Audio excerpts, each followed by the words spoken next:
I wish I had this wisdom when I was in college. अगर मैं college life में मेरा इस तरीके का मानसिकता और इस तरीके का विचारधारा होता तो मैं आज अलग ही पर्सन होता।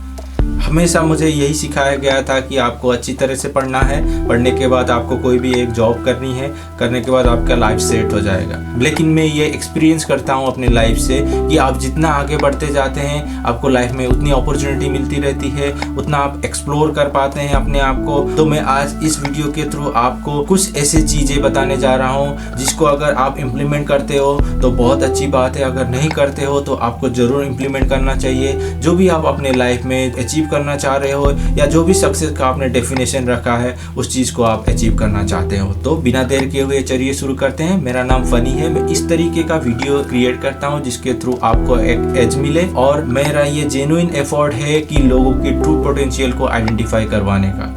तो चलिए वीडियो को शुरू करते हैं। तो मेरा पहला जो सुझाव है वो है आपका रियल लाइफ का एक्सपीरियंस है, वो बहुत मैटर करता है। आपका एजुकेशनल क्वालिफिकेशन आपको एक स्टेज तक एंट्री दिलाने में मदद करती है, लेकिन जो आपका प्रैक्टिकल नॉलेज है बहुत मायने रखता है आपके जीवन में, क्योंकि आप प्रैक्टिकल नॉलेज से जितना कुछ सीख पाते हो वो आप बुकिश नॉलेज से कभी नहीं सीख पाते हो। जो भी आपको कॉलेज में या स्कूल में पढ़ाया जाता है उस चीज़ में आपको इतना प्रैक्टिकल नॉलेज नहीं मिल पाता है। तो आपको हमेशा प्रैक्टिकल नॉलेज गेन करने की कोशिश करें, उसी के ऊपर हमेशा ध्यान देना है। एजुकेशनल या प्रोफेशनल क्वालिफिकेशन है उसको भी ध्यान देना जरूरी है, क्योंकि उससे आपको एक विजडम मिलता है कौन सी चीज़ सही है गलत है, उस चीज़ को आपको चूज करने के लिए वो हेल्प करता है। लेकिन जो भी आप बाहरी दुनिया में जो भी चीज़ें सीखते हैं वो चीज़ आपको बहुत ज़्यादा काम देती है आपके लाइफ में। My next suggestion is at least you need to study till the age of 25।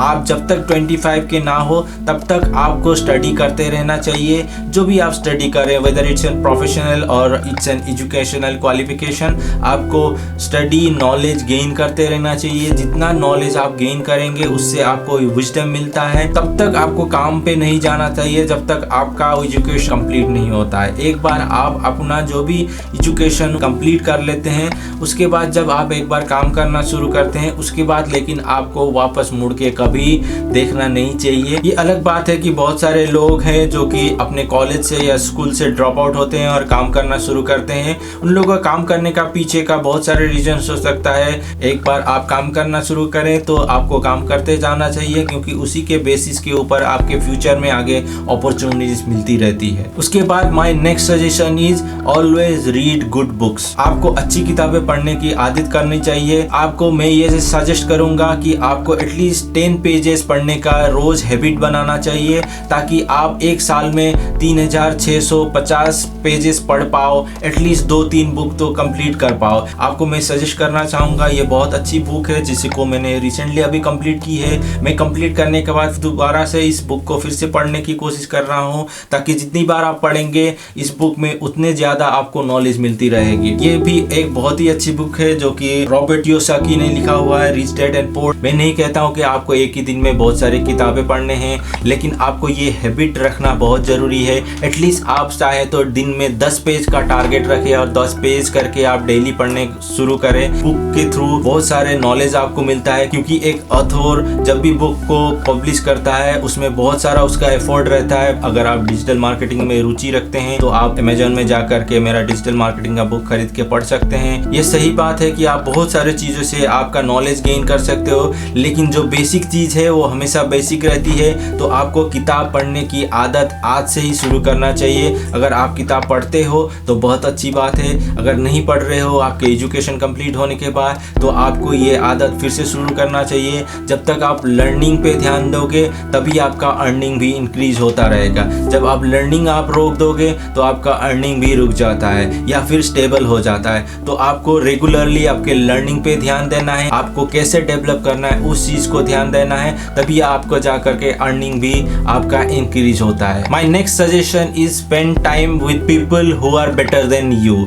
अगर आप ऐसे लोगों के साथ और ऐसे व्यक्ति के साथ आप टाइम स्पेंड करेंगे जो कि आपसे भी बेहतर हैं और आपसे भी ज़्यादा सक्सेस उन्होंने अचीव की हुई है, तो आपको उन लोगों से कुछ ना कुछ जरूर सीखने को मिलता है। जैसे कि एक कहावत है, आज की डेट में जो आप किताब पढ़ेंगे या जिस तरीके के लोगों के साथ आप रहेंगे उसी तरीके के इंसान आप आने वाले 5 सालों में बनेंगे। तो उसी तरीके से आपको माइंड में रखना है और आपको ऐसे दोस्त बनाने हैं या ऐसे लोगों के साथ टाइम स्पेंड करना है जो आपसे ज़्यादा सक्सेसफुल हो और उसने जीवन में कुछ ना कुछ अचीव किया हो और जहाँ से आपको कुछ ना कुछ सीखने को मिले। My next suggestion is try to do things differently and creatively. जब भी आप कोई भी काम कर रहे हैं, आपका क्रिएटिविटी उसमें ऐड करें और जो भी आप काम कर रहे हैं उसमें आप कुछ ना कुछ वैल्यू ऐड क्रिएट करने की कोशिश करें।